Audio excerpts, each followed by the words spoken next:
Hello and welcome into the What's Up Peoria podcast. My name is Nathaniel Washburn and I am your host, coming to you from the Amplify studio here at our main library in beautiful downtown Peoria.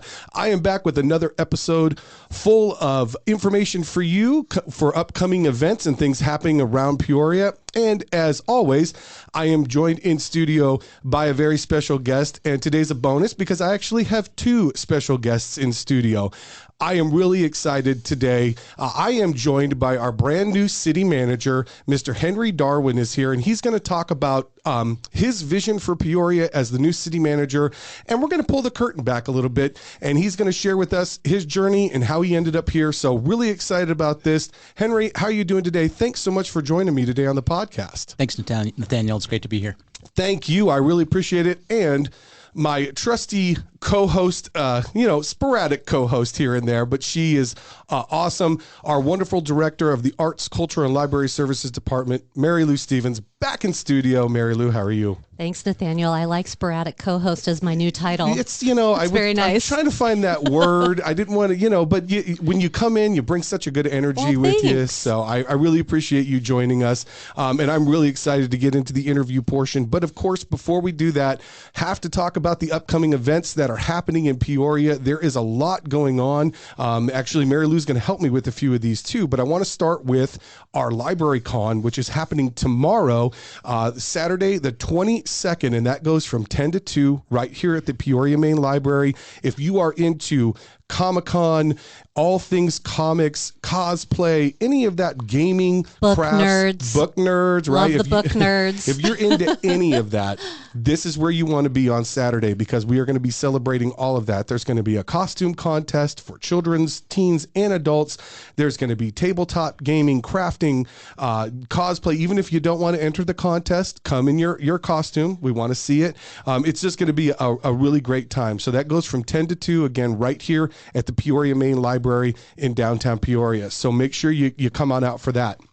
Also, April has been the month for Park Fests, right, Mary Lou? Yes, it has. 3 of them this month. Which is unbelievable. And the perfect month because the weather has been phenomenal, right? Park Fest is a great time. And so we do have another one coming up this weekend, followed by the following weekend is the last one for the month, right? Yeah, so we have the last 2 for the season. Okay, thank you. Wow. So Sunny Slope Park on the 22nd and Sunset Park on the 29th. And if you haven't heard of a Park Fest before, it's just a great chance to come out and meet the local representative for your district. You get to meet city personnel. Libraries always out there. We have tons of other divisions and departments that join us. Anything else on Park Fest that people should know? Well, lots of great giveaways. Free food. Should I say it again? Free food. And the food is fantastic. It is. And I heard last weekend's was really good. They had the taco truck, I think, right? Yep. So again, Park Fest is just a great chance to come out and meet people from the city. And there's also city services that you can learn about. So make sure you get out to those Park Fests. You can get more information on the special events website in the peoriaaz.gov. Also coming up, Global Sounds. This has been a huge hit over at the Performing Arts Center. Tell us a little bit about Global Sounds, Mary Lou. So Global Sound is our opportunity January through June, once a month, to feature some new, interesting, and exciting programming, and it's free. It's awesome. It's free. And so we just had Kawambe African drumming, which was phenomenal. And the next one's going to be Phoenix Afrobeat Orchestra, which will be May 10th. And I'm personally looking forward to that one because they do a great show. Very cool. And those are really fun. There's a buzz about those going on. So, and seating is limited, so we do ask, even though it's free, that you sign up ahead of time and reserve your tickets. Absolutely. All right. Very cool. Make sure you get out to Global Sounds. It's a lot of fun. Theater camps. Also, we have 2 wonderful theaters here in Peoria. We have Theater Works that operates out of our Performing Arts Center, and then we have Arizona Broadway Theater that is in the P83 area, and they both do summer camps. So if you have kids that are interested in either at the entry level, at the they've never been in a show before, or if they're seasoned veterans and they've been in a lot of shows, there is something for everybody at these summer camps. So make sure you check out the websites for both TheaterWorks and for ABT, because there is some really good summer camps that happen. I can tell you, I recommend these for kids. It's great to get them out of, in the summer, it gets them out of the heat. It's something fun. And you know what? It gets them out of their shell a little bit. They get to have a little fun. So check out those two websites for theater camp information, because those are going to be filling up very, very quickly. The last thing is a little bit far off, but we got to remember to remind you all, save the date. The 4th of July event is coming very, very soon. And you know how fast time flies, right? It goes by fast. So we're just doing a quick save the date. I don't mean to brag, but I will, because the All-American Festival in Peoria is the best 4th of July celebration in the state. I'm going to say it. I'm going on record. All-American Festival, July 4th. Peoria Sports Complex, be there. It's hard to argue that. It is a great time for everybody. So we're just putting that out there into the universe so that you remember, save that date, because you don't want to miss out on the 4th of July celebration. Always a good time out there. So we are going to shift gears and go into the interview portion of the podcast here. And as I said, we have Henry Darwin here, who is the new city manager for the city of Peoria. He's been on for about four months now, 5 months? Oh, it feels like that, but it's only been about 2. Is it? Okay. My fault. I apologize for that. But No worries. Couple months you've been here and settled in nicely. You've already, we saw your first video a video to all the staff came out a day ago or 2 days ago, and you look really comfortable. Looks like you're settling in really, really well. So, can you tell our audience a little bit about your journey? How did you end up in Peoria, and where'd you come from to get here? Sure. Thank you, Nathaniel. It's great to be here. And it's great to share some thoughts with your listeners and to have an opportunity to kind of share my vision, a little bit about my background. So that's where I'll start. So professionally, I'm a lifelong public servant. I've tried the private sector a couple of times in my life, and every time I've been drawn back to public service. I've been in state government for most of my career, spent a little time in the federal government. And I've since, of course, found myself here in the city of Peoria, helping run this beautiful city. But more specifically, I'm mostly known for and spent most of my time as an environmental protection professional. Spent about 20 years working for the Arizona Department of Environmental Quality. Started off in that agency as a staff level enforcement officer, enforced water quality standards at the beginning of my career. And then over the course of about 20 years, I made my way up to ultimately being the director. I was the director for ADEQ, as it's called, for 5 years. I was the only director to have worked in every major program in the agency. Wow. And so I'm very proud of that part of my career. And when I was the director of Arizona DEQ, I had inherited the agency at the height of the recession. Okay. My agency had shrunk in size because the legislature asked us to shrink in size. They're asking all agencies to do their part in getting the state through the recession. And it was there that I developed a passion for operations. I developed a passion for, achieving as much as an agency, government can, with as little resources as possible. It's not something that we set out to do, but out of necessity, at times we find ourselves as leaders, doing our best with an unfortunate situation. Sure. And so that's basically what I did is try to create a situation where my agency's a very important mission could be carried out under some pretty dire economic circumstances. And I felt we were very successful at doing that. And in fact, the newly elected Governor Ducey, saw what I was doing at ADEQ and asked if I'd be willing to do the same thing for the entire state. Wow. And so I became the state of Arizona's first chief operating officer. It was something that Governor Ducey created. He came from the private sector. He was a business owner. A lot of you probably have eaten at Cold Stone Creamery. Love Cold Stone, and that's where he developed his business acumen and saw that I was in a lot of ways running my agency like a business, and that was his goal for all of state government when he was elected. Yeah. So he created a chief operating officer position and asked me to do that for the state of Arizona. So for 2 years, I was responsible for all 35 agencies, 35,000 employees. I developed a system of management that was based upon private sector principles, and we were able to achieve some pretty amazing results. Just as a way of example, some of you may remember that there was a pretty big controversy when the governor was elected related to our Department of Child Safety. Mm-hmm. Yes. It was in the newspaper just about every week for very good reason. At one point in time, the agency had experienced 16,000 uninvestigated allegations of child abuse. Wow. So hiring the right people, instituting some private sector techniques, we were able to reduce that backlog of uninvestigated allegations to a reasonable amount. We reduced caseloads for children, for the caseworkers that were dealing with these poor, unfortunate children. But that's just one example of the many things. Reduced permitting timeframes by 70-80%.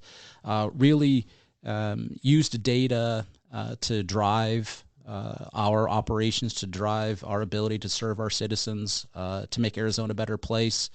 And I did that for a couple of years. And while I was at the governor's office, there was another election that occurred, and that was the presidential election. And I have a passion for environmental protection. I think my experience, my background shows that. Being the director at DEQ for 5 years, worked there for 20. I heard what President Trump was saying about the Environmental Protection Agency. He was talking about eliminating the agency. He was talking about, reducing its impact on the country, and that worried me. So I offered to try to help. Not to help him do what he was wanting to do, but to help the agency survive Sure. through his presidency. And I was appointed as the number 3 at the agency to start, ultimately became the number 2 at the agency, and was really able to fulfill the President Trump's initiative or his expectations that the agency have a smaller footprint, which is something that I'm very familiar with enduring, very experienced in overcoming. So we were able to do a lot more with less resources. Seems to be the theme, right, throughout your career. Is just come in and take what you got and make it better with what we have to offer, right? And that actually is what I am, most passionate about, is making government run better, make government work better, helping government organizations achieve its mission, achieve its ability to fulfill the needs and expectations of citizens and its customers. And yes, I did say customers. Sure. Government does have customers, Absolutely. those that use the products and services that government creates. So it's a mindset that I will be bringing to Peoria as well. Love that. That we have taxpayer investors and we have customers. Yeah, absolutely. And so we have to balance both of those needs, just like the private sector has to balance the needs of their customers and their investors. We'd all like our iPhones to cost $1 as customers, but as investors in Apple, some of us are, Right. not me, but some of us are. We want to make sure that there's a return on that investment. So Sure. a lot of ways government follows that same path. Our taxpayers expect for us to fulfill our mission, whatever that mission may be, or safe children, safe roads, smaller potholes, whatever Those the are case always may good. be. But we also have customers that use our services. They use our libraries, Yep, for example, absolutely. like the library we're sitting in now. Mm-hmm. And we have customers that use our library services. We have customers that want to get permits to build, in addition to their house. We have businesses that want to start a business in Peoria, and so we do have customers. But we have to balance their needs against the expectations of the taxpayer investors, our citizens, who want to make sure that the money that they're paying in taxes are being used appropriately and efficiently, and that we're not wasting money while we're fulfilling those needs of our customers and their needs, whatever those needs may be. We got to be good stewards of the money that we have, for sure. And I stress that to my staff all the time. I really, I love the background, and I love what you were talking about. I think it's really interesting that you had mentioned Governor Ducey had created the ops position, which tells me he also sees a tremendous value in the operating part of any business. And I think you see the same thing. Yeah, no, absolutely. And it was one of the reasons I was drawn to serving in his administration, being in his cabinet. Right. Was really because I do believe that the government can operate like a business. There are clear differences between the private sector and the public sector. Sure. And the biggest one is how do we evaluate profit? Profit in the That's private. a really big one. Yeah, certainly. So we do have a version of profit in the public sector. In the private sector, it's measured in dollars. That's simple. That's easy. In the public sector, it's our mission related outcomes. Right. It's, if it's Department of Child Safety, it's the safety of our children. If it's the Department of Public Safety, it's the safety of our public. If it's the environmental department, it's clean air and clean water and clean land.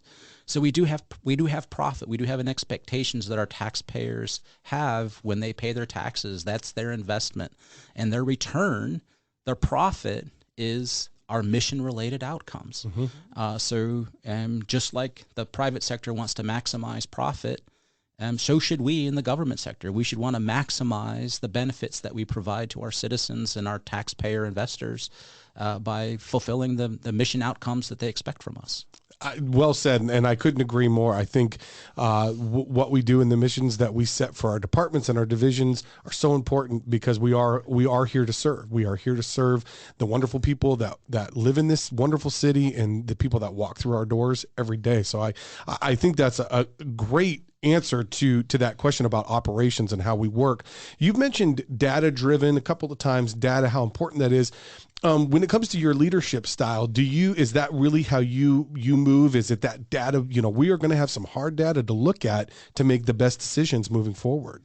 Yeah, it is. And it's in large part because of the what I was mentioning before about profit and what does profit look like in the public sector. Right. Whereas in the private sector, it's all about profits and losses. It's all P&L, as they say.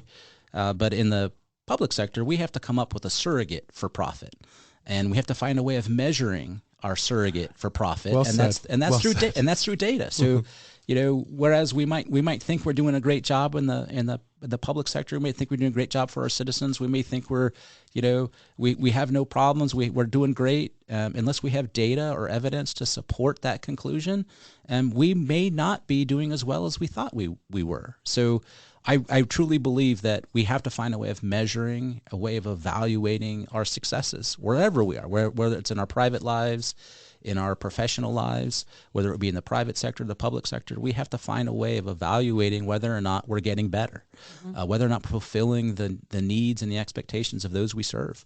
So data is very important to me. As a leader, I found it as the only way to evaluate whether or not I'm successful as a leader and whether or not the organization that I'm leading is being successful as well. So yes, absolutely.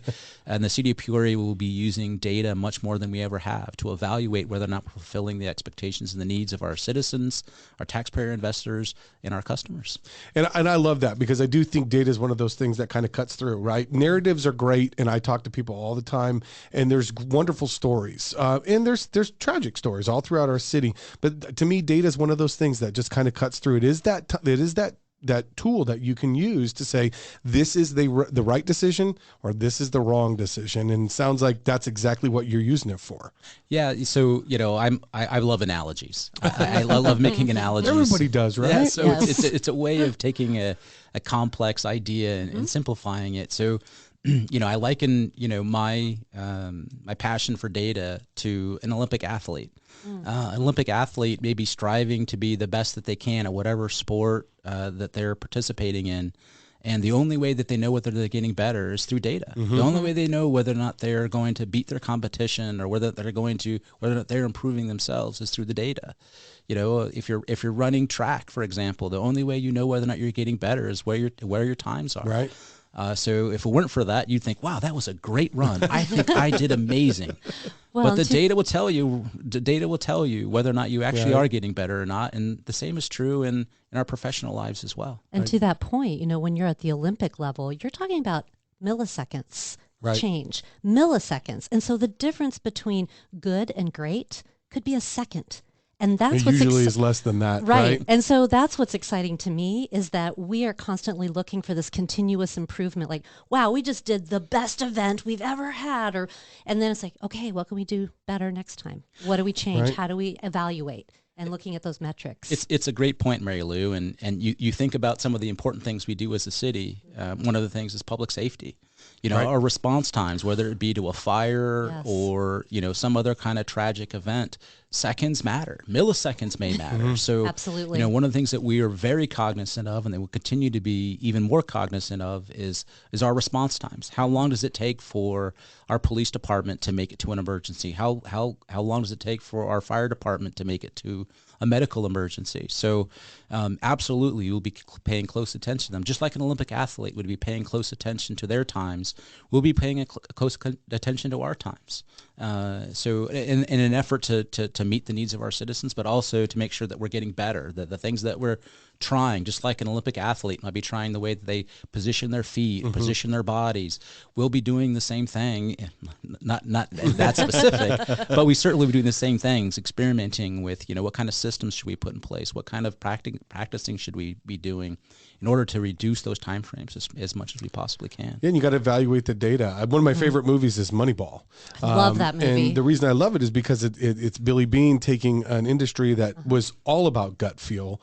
It was all about, you know, the feeling of this player, and I think he's going to be great. He reduced it to numbers. Reduced it to numbers in a way that had never been done before, and really was chastised for it early on, right? Yeah, but numbers don't lie. No.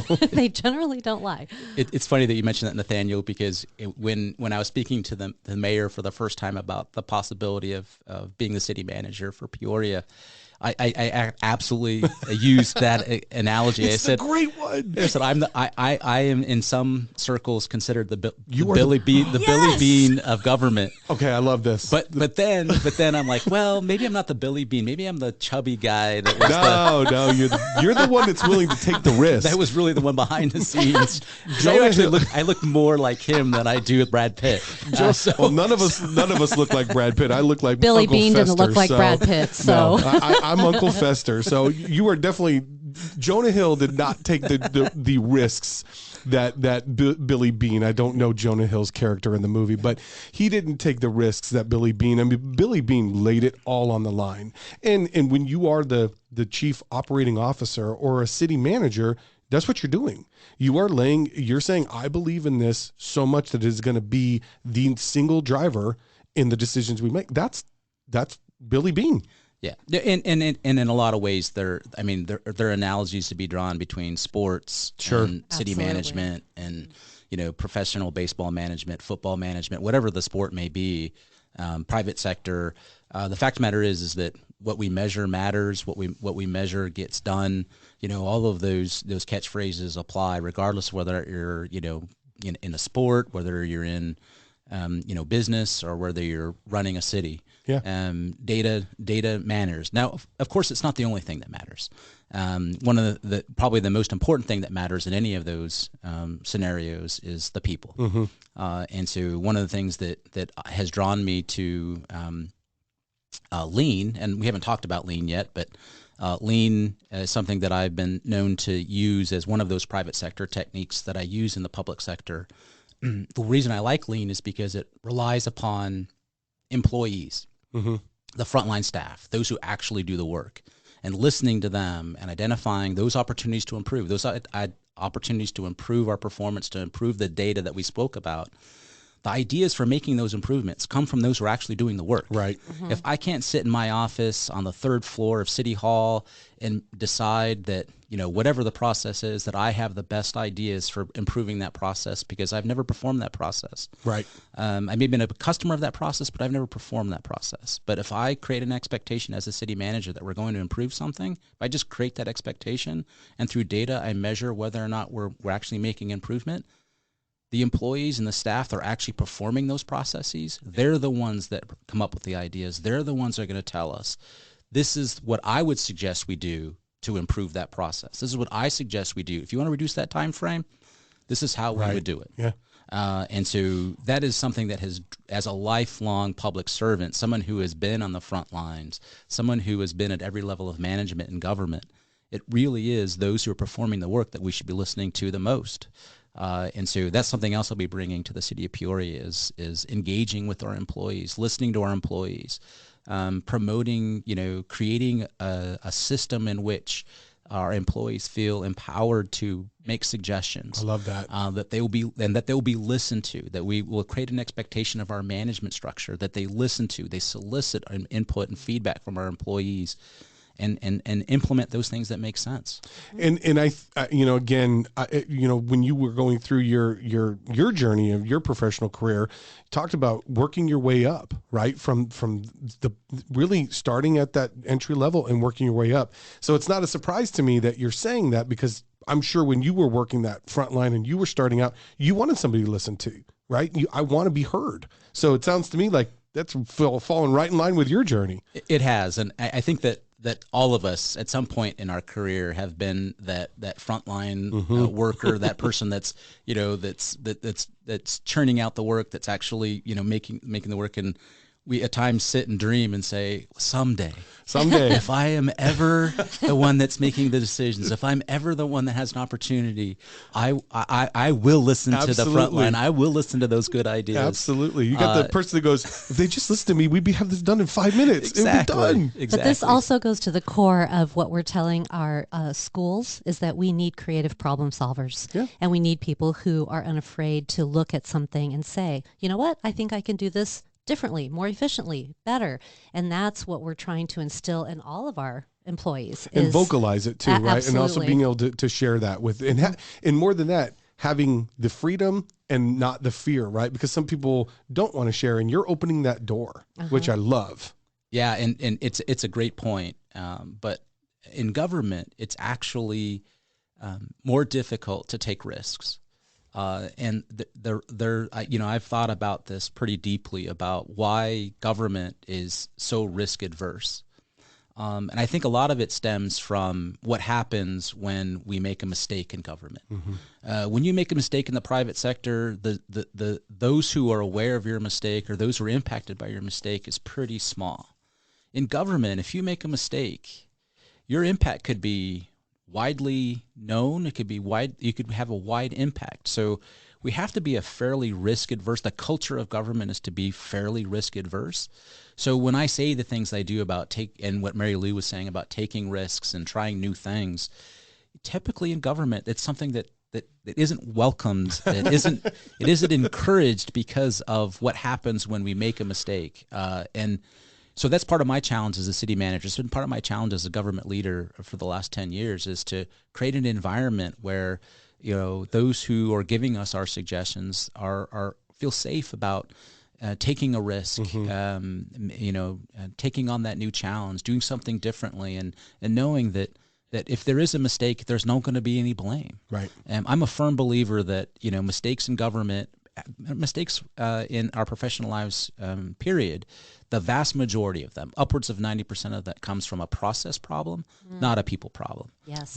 So we need to focus on our processes, our broken processes. Yes. We don't have broken people. People don't come to government unless they have, a penchant, a passion for public service. Right. So when they make a mistake, it's not because they're trying to harm somebody or trying to make somebody's life more difficult. It's probably because there's some kind of broken process. So we got to focus on process. We got to minimize blame. We got to create an environment in which people feel as if they're not going to be blamed if they try something and it fails.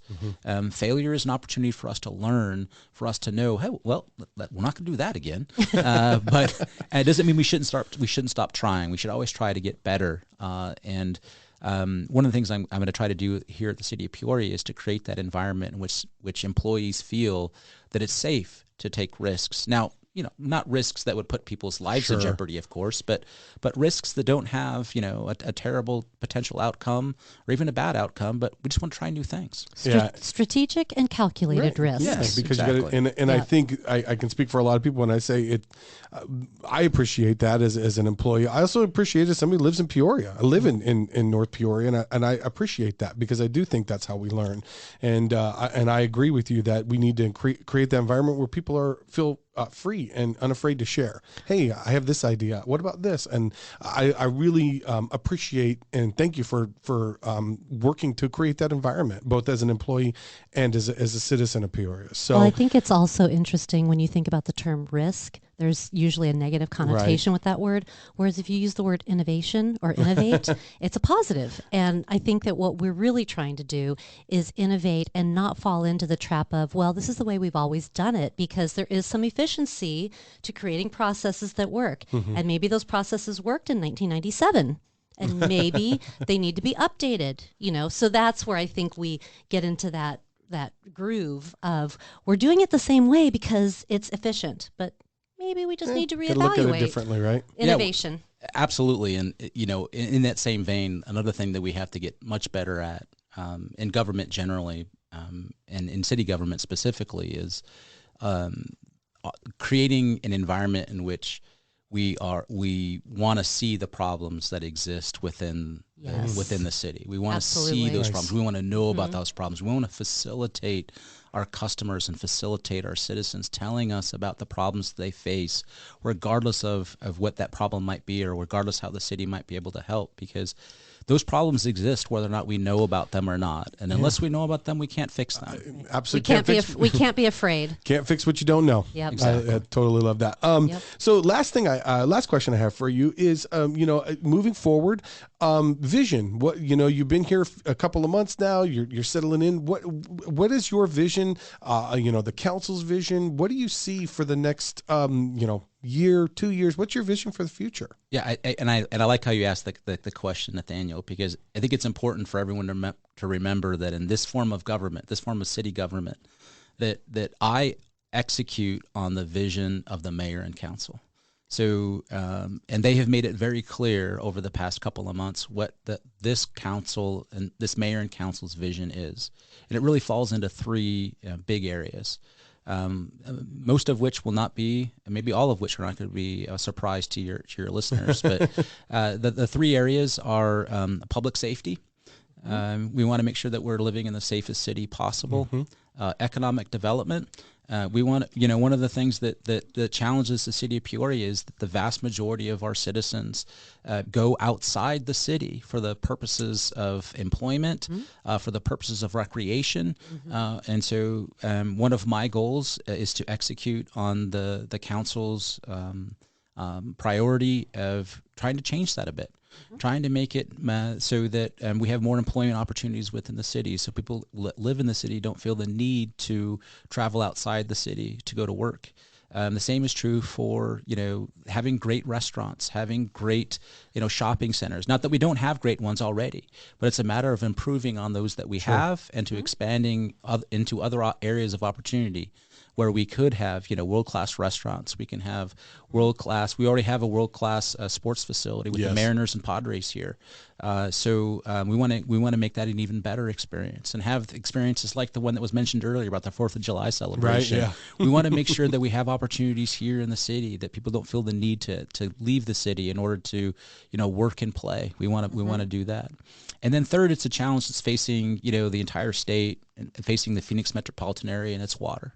The fortunate thing is that my predecessor, previous mayors and council have done a great job of planning for our water future, and they've planned for the situation where we might be facing a drought, we might be facing shortages on the Colorado, and guess what? We are.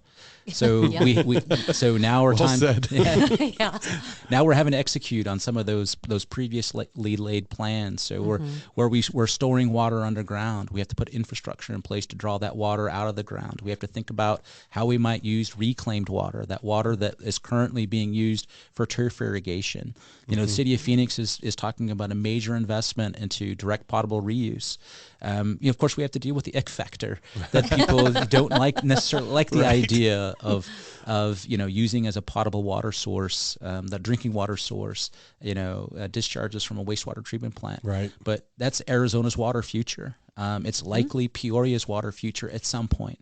So we're planning the infrastructure. We're building the infrastructure for the ability for us to move wastewater around the city. First for turf irrigation, because we're currently using a lot of drinking water for turf irrigation. We really should be using wastewater, reclaimed wastewater, treated wastewater for as much as possible to replace that drinking water, so we can preserve the water that we need for drinking, at the same time keeping these wonderful parks green. Although we will be reducing that footprint a bit over time to acknowledge the fact that we do live in a desert. But those are our three major priorities. It's my job to do whatever I can using data to meet those priorities, to make sure we're making progress in those priorities, and that's what I'll be working on for the foreseeable future. Well, I can tell you, I talk to a lot of people, and I live in Peoria, and you'd be hard pressed to find anybody who would disagree with the vision of our new mayor and council in those three priorities, because public safety, always number one, right? Always. And it will be, and it should be forever.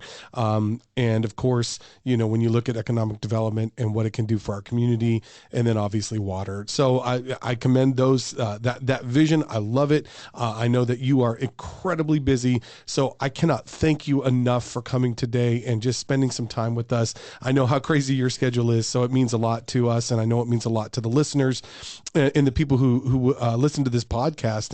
And I appreciate everything you said, and I'm wishing you the best of luck. And I know that I'm going to get you back on here sometime. I definitely am, because I just really appreciated what you said, and I love that you pull back the curtain for people to see, not only about yourself and where you've been, but also about what you're trying to accomplish here, and really how you're trying to accomplish it, because I love the data-driven results. I think it does matter how you make those decisions, and I appreciate personally that, and I know there's a lot of people that do. So thank you for sharing that. I appreciate that. Mary Lou, thank you for coming on as always and being a part of this, and I appreciate always having you in studio. Thank you, Nathaniel. Always a pleasure. All right. Well, again, thank you so much for joining me today. I appreciate your time. It's been my pleasure, Nathaniel. Mary Lou, great time being here. Thanks a lot.